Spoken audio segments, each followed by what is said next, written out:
Bila shaka uko vizuri kabisa mtazamaji wangu popote pale unazidi kufuatilia Double Updates. Mimi naitwa Mr. Double J. A very big shout out kwa kila mtu ambaye tayari amesha subscribe na amejiunga na familia. Jioni ya leo kinara wa chama cha ODM lakini pia vile vile kiongozi wa muungano wa Azimio la Umoja Raila Odinga amezungumza na vyombo vya habari, lakini mimi nina kitu kimoja ambacho nahisi kinamsumbua sana William Samoei Ruto. Huyu mzee anapata wapi information? Nitakupa sehemu fulani anazungumza Raila Odinga na you can tell kwamba kuna mtu anampa details moja baada ya nyingine kutoka kwa serikali ya William Samoei Ruto. Na nina uhakika hivi karibuni William Samoei Ruto ataita mkutano wa viongozi ambao wako chini ya mwavuli wa Kenya Kwanza kujadili tu ili issue kwamba huyu mzee nani anampa information, kwa sababu kuna sehemu takuwekea hapa ukimsikiliza tu Raila Odinga you'll be like hii ameambiwa. Okay, unajua kuna vitu vingine ambavyo unaweza ukaona alafu ukasema kwamba inakaa hivi, yaani kulingana na tunavyoona inaonekana hivi, lakini kuna kitu mtu anaweza kaa anakuambia and you'll be like nani kamwambia hivyo? Sasa ukisikia mtu anauliza nani kamwambia hivyo, ama kama unajiuliza nani kamwambia hivyo, then automatically ina maana kwamba kuna mtu kamnyoshea kabisa maelezo, na ndio maana nakuja kuambia wananchi, trust me, mimi nataka nikwambie ukweli. Hivyo vitu ambavyo unamuona kabisa Raila Odinga anazungumza, in fact kama wiki mbili zilizopita, sio vitu vya kukurupuka tu. Sio, unajua kuna utofauti wa Raila na William Samoei Ruto. Kipindi kile Uhuru Kenyatta ndo rais, alafu Ruto anampiga. Ruto naye alikuwa anatumia propaganda na kutaka watu wamchukie Ruto, lakini ukimsikiliza vizuri Raila you can tell kwamba kuna vitu anavizungumza na ana uhakika, and naweza nikasema bila kuogopa kwamba hivi vitu ambavyo anavizungumza Raila Odinga sio vitu vya kuzungumza tu, lazima kuna namna fulani vimewekwa chini, na yani kila kitu yani kimejulikana, ndo hivi ndo kabisa anakuja, kwa sababu kwa umri wake na alivyokaa kwenye siasa na alivyo Raila Odinga, sidhani kama anaweza kujitokeza tu from nowhere na story ya uongo. Alafu na ukitaka kudhibitisha, angalia siku zote huwa akiongea Raila Odinga, angalia wanavyojibu akina William akina nani team Kenya Kwanza, angalia wanavyojibu. Kama hawatajibu kwa hasira, watajibu kwa kutojali, alafu you'll conclude kwamba basi Raila kaongea ukweli. Akizungumza hivyo Raila Odinga, huwa wanakuja wananyamaza, na hapo inakuonyesha kwamba there is something going on. So before hata nikupe hiyo video clip, jamani, kuna vitu lazima tuviweke vizuri, na William Samoei Ruto anatakiwa kuelewa hivi vitu. Nataka nianze na nyuma kidogo. Kipindi kile Uhuru yupo kwenye serikali, and obvious watu walijua kwamba itakuwa rahisi kwa Raila Odinga kwa sababu Uhuru yuko pale na tamsupport na vitu kama hivyo. So very many people were talking about this time round, kwa sababu Uhuru yupo kwenye serikali na Ruto ameshatupwa nje au amejitoa, kwa sababu I don't think kama alitupwa, yeye mwenyewe alijitoa, Raila atakuwa na kazi rahisi sana kwa sababu Uhuru ana control everything. Point yangu ni watu walijua Uhuru ana control everything. Trust me. Unaweza ukawa una sauti kubwa, unanipata, kwenye serikali, yani wewe ndio unasikilizwa zaidi, lakini sio kila mtu anaweza akakusikiliza. Unatakiwa kuelewa kuna wengine ambao ndio watakusikiliza lakini hawatafanya unavyotaka. Sawa, nisikilize vizuri. Majority watakuelewa, watakusikiliza na watafanya unavyotaka. Kwa mfano, mtu kama Kimani Ichung'wah ama let's say somebody like Oscar Sudi atamsikiliza William Samoei Ruto whether amefanya vibaya, amefanya vizuri, yani kwa kila situation. Unanielewa? Kila situation hawa ni aina ya watu ambao watamsikiliza na watafanya anything anataka William Samoei Ruto. Kwenye hiyo serikali, kumbuka, kuna binadamu hawafanani. Kuna wengine ambao sawa watamsikiliza Ruto na waseme sawa tumekubali, lakini hawatafanya anavyotaka. So apende asipende William Samoei Ruto, maovu ambayo yatakuwa yanaendelea kwenye serikali yake ya Kenya Kwanza itajulikana tu. Number one, ipo siku watu watakuja kugombana hapa. Kugombana kupo ndugu yangu. Hakuna mahusiano ambayo yanakaa milele. Hata watu wanakufa wanaacha wenzao wanaingia tena kwenye mahusiano mengine. Trust me, ndo hali ya maisha. Yani ndo dunia ilivyo. So kitu kisimwambie Ruto au kisimdanganye kwamba anaweza kafanya maovu, anaweza kafanya vitu vibaya, eti havitajulikana. Ana nguvu, ana uwezo, ndio. Anaweza kafuta watu kazi, wale ambao hakuwaweka aweke watu wake. au wale ambao waliweka na Uhuru Kenyatta kina Sunya Kongo kina nani wale kwenye serikali ya Uhuru aweke wake, lakini kuna siku bado itajulikana tu maovu yake. Naomba unisikilize vizuri mtazamaji wangu. Mwisho siku kuna wale ambao bado watatoa vitu ambavyo vinaendelea kwenye serikali hiyo na waambie watu wa nje. Aspanao mimi nina uhakika kwamba kuna watu ambao wapo kwenye serikali hiyo ya Kenya Kwanza wanajua kinachoendelea, na hivyo vitu ambavyo vinaendelea mle ndani wanavitoa na wanavipelekea viongozi wengine ambao kwa namna moja au nyingine hawana mahusiano na hiyo serikali ya Kenya Kwanza. Kwa mfano, mtu kama Raila ndo wapate hizo information. Nimekuambia na nimeweka vizuri, nimecategorize vizuri kabisa. Kuna zingine ambazo you can tell, kama hiyo kesi ya edible oil sasa hivi KEBS wamesema iko sawa, sio nini, watu wanaweza kaitumia. Yani watu wanaweza wakageze like kuna kitu kinaendelea hapa. Or mtu anataka kuiba pesa akasema wacha nilete oil, mafuta. Or yani kuna hizo za fikra, yani mtu anafikiria hiki ndo ninachokiona hapa. But kuna zingine unaambiwa kwamba hiki ndo kinachoendelea hapa. So Ruto anatakiwa kujua kufuta kila mtu ambaye aliwekwa wakati wa Uhuru na kuweka watu wake haitazuia vitu kutoka nje, kwa sababu sio kila mtu atamsikiliza. Just the same way unakumbuka Bomas ilivyotokea drama, kuna maafisa wa polisi walishangaza watu sana, and people are like, mbona polisi wanafukuza watu Azimio tena Bomas? Wakati huo Uhuru bado ana powers, ana jeshi, ana kila kitu, lakini bado watu walikuwa wanafukuzwa. What happened? Ruto na yeye pia alikuwa na watu wake kwenye hiyo serikali. So as much as Kenya Kwanza ina rule, Ruto na sauti kubwa, kuna watu lazima watakuwa na mset, apende asipende. Na hata yeye kujua itakuwa ni noma, kwa sababu watu wanakutana. Watu wakikutana wewe utajuaje wamekutana? Okay, wewe unajuaje mtu anampa Raila Odinga information? Hivi ni vitu ambavyo huwa vinatokea, sio vitu vigeni eti kwangu mimi nianze kusema kwamba ni kitu ambacho kiwezekani, ni kitu ambacho kiwezekani. Na hii unajua Ruto furaha yake ni hakuna mtu ambaye anampinga. Hakuna mtu ambaye anamuuliza swali akifanya jambo. But trust me, muda utafika. Yeye mwenyewe atakuwa anasema pap, anaisikiliza huko. Anasema pap. Nakumbuka wakati wa maandamano kuna radio call alikuwa anatumia Raila Odinga na alikuwa anajua nani wako wapi, kina nani wako wapi.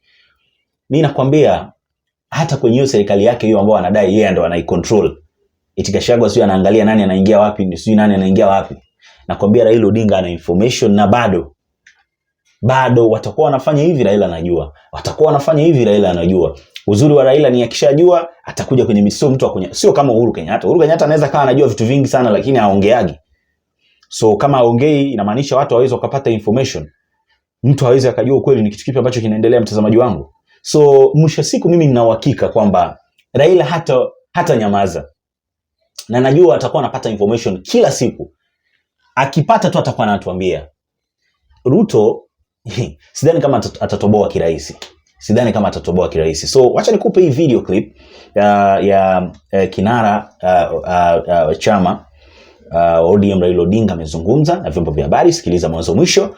Na kwa wale ambao bado hawaja subscribe kwa ajili ya kuendelea kupata taarifa nyingi na mpya kila wakati. Bye bye.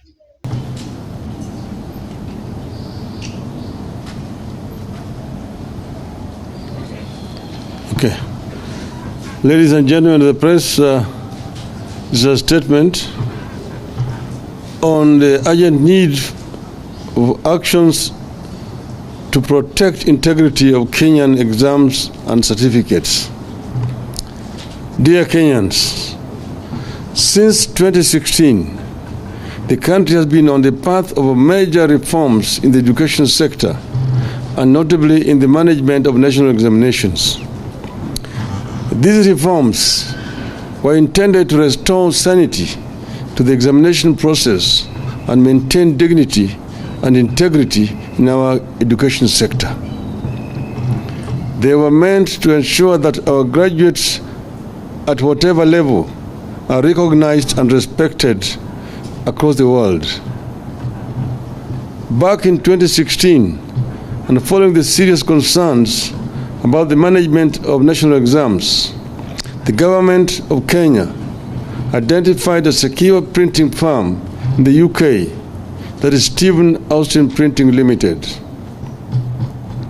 This is a security printing firm that deals with several exams and other high-stakes documents in different parts of the world. Kenyans will agree that in that period, sanity returned in the management of exams with grades that reflected reality. We have established that early this year, the Kenya Kwanza administration suddenly and abruptly stopped this contract just because the UK company refused to give kickbacks. Without following any legal procurement processes, due diligence procedures, and attention to examination timelines, the Kenya Kwanza administration awarded the KCPE and KSCE exam printing contract to a politically correct local company based on Mombasa Road in Nairobi. The government was advised that the Mombasa Road-based company did not have the capacity to print the exams and also ensure its security and integrity, especially on such a short notice. Nobody would budge because there were kickbacks involved. We are aware that the Mombasa Road company then had to outsource the exam printing services from a company based in India, where the exams were printed in a hurry.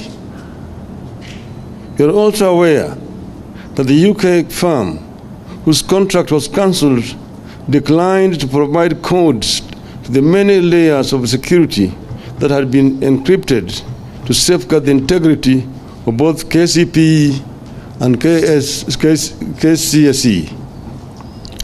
We believe this process of sudden change of printer, hacking the exam system, and having them printed on a short notice are responsible for the disaster we have witnessed with respect to KCPE. The situation was worsened by the fact that in return for kickbacks, the procurement for relaying the results to the public using the short code 40054 was also taken away from the regional provider and awarded on short notice and corruptly to a company that does not have the capacity to handle the same.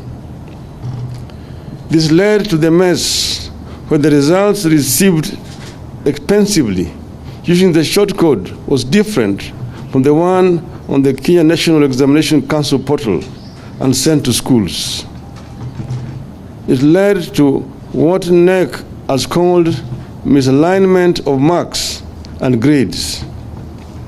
Grades in science and social studies, as well as religious studies, were truncated. The route saw the KCPE candidates get graded for subjects they never set for. It saw an entire class score same grades in science in one school. The system deployed could not produce the plus and minus signs. What a shame. Consequently, for the first time in our country, some children are in court seeking to establish their true grades, while the Education Ministry is admitting students to Form 1, including those still challenging the marks they were awarded. This impunity and corruption that is messing up the future of our young children is sanctioned from the highest offices in the land. We can today disclose that the mess in KCPE started as a tender war pitting various senior officials in the Ministry of Education against each other before eventually being taken over by an official much higher up in government. The hunt for quick money has now taken the Kenya Kwanza entrepreneurs from petroleum products and edible oils to exams. It has messed up the 2023 KCPE and will likely find its way into KCSE, whose marking is currently underway in a tense and uncertain environment. Over the decades, Kenya has had a reputation of a credible and trustworthy education system that culminates in very rigorous, fiercely competitive, but eventually credible examinations and certificates. Today, this respect for our education, in particular our exams, is under serious threat. Kenyans are very much alive to the challenges that have been facing the integrity of our exams in recent years. That is why our young people joke darkly whether their colleagues have Professor Jacob Kaimenyis, Dr. Fred Matiangis, or Professor George Magoha's exam grades. Today, the young people are struggling with the value of Mr. Ezekiel Machogu's grades. In view of the fact in our possession, we have today taken an unprecedented step and written to key education stakeholders for a partnership to secure and defend the integrity of the Kenyan exams and the certification that accrues from it. We have taken these steps out of a firm belief that once we allow education and exam systems to be caught up in tender wars, then we have no country to talk about. It is a universally accepted principle that the collapse of education system is the collapse of a nation. We believe that evaluating the integrity of our exams and certificates presents an existential threat to our country, and we have to close ranks and deal with it dispassionately and professionally. We will be subjecting our children to ridicule, diminished employment, especially overseas, and admission opportunities in the region and abroad if we allow the integrity of our exams and certification to be questionable. And the truth is that these are getting questioned. We have therefore written to the following bodies: 1, the Catholic Bishops' Conference; 2, the National Council of Churches of Kenya; 3, the Supreme Council of Kenya Muslims; 4, the Kenya Secondary Schools Heads Association; 5, the Primary Schools Heads and Teachers Association; 6, the Kenya National Union of Teachers; 7, the Law Society of Kenya; 8, the Kenya Union of Post-Primary Education Teachers; 9, National Parents Association; 10, the Kenya Private Schools Association; 11, the Ethics and Anti-Corruption Commission; 12, the Directorate of Criminal Investigations; 13, the Federation of Kenya Employers. We know the role of churches and other religious organizations in the education sector since the beginning of last century. We know how much efforts teachers put into ensuring they mold young people into successful products that they can be proud of. The education sector does not belong to the government of the day. Integrity of the education sector is for all Kenyans. We believe that as a country, and for the sake of our children, we can do better than this greed beyond measure. Virtually every home had a candidate or knew a candidate among those who said KCP and KCSE. KCP alone had close to 1.4 million candidates. The steps outlined below are critical. 1, the circumstances under which the printing of the exams was transferred from the UK to Mombasa Road must be investigated. 2, Kenyans must be told how the integrity of the exams was secured during the transfer from the UK to Mombasa Road and later to another printer in Asia. 3, it is the right of Kenyans to know the cost of termination of the contract with the UK firm. 4, Kenyans must be informed of how the Mombasa Road firm was identified and awarded the tender, and e-procurement laws were followed. 5. Kenyans must also be informed of how the firm to relay KCPE results was identified, whether it is the same one that will relay the KCSE results, and whether procurement laws were adhered to. Going by the fate of Auditor General Margaret Nyakango, we believe political interference will not allow EACC and DCI to deal with this matter, but to put this issue to the agencies as a matter of public record. And the warning must go out there that in another era, all will be held accountable, including these criminals. It is our position that the stakeholders together, headed by the Catholic Church or any other group that stakeholders can agree on, and get to the bottom of the mess building up in our exam management. There must be no room for favoritism in conduct and marking of exams, where some schools and students are allowed to cheat and get away with it, as happened in last year's KCSE and this year's KCPE. Sanity, integrity, and dignity must return to exams. The buck stops with His Excellency, Mr. William Ruto.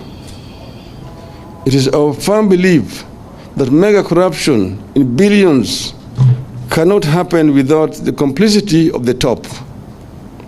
Whether it is 17 billion shilling in oils or billions involved in the poisonous cooking oil, we know the dynamics of how government operates.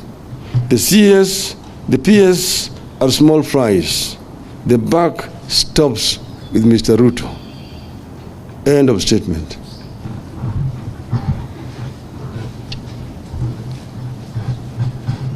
Yes.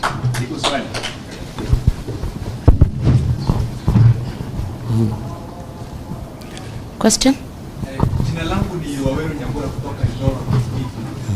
Now that you vile ambavyo umesema the exams integrity was compromised.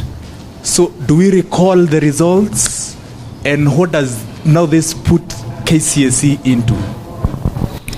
This is a mess caused by the government, and they're the ones who need to clean that mess.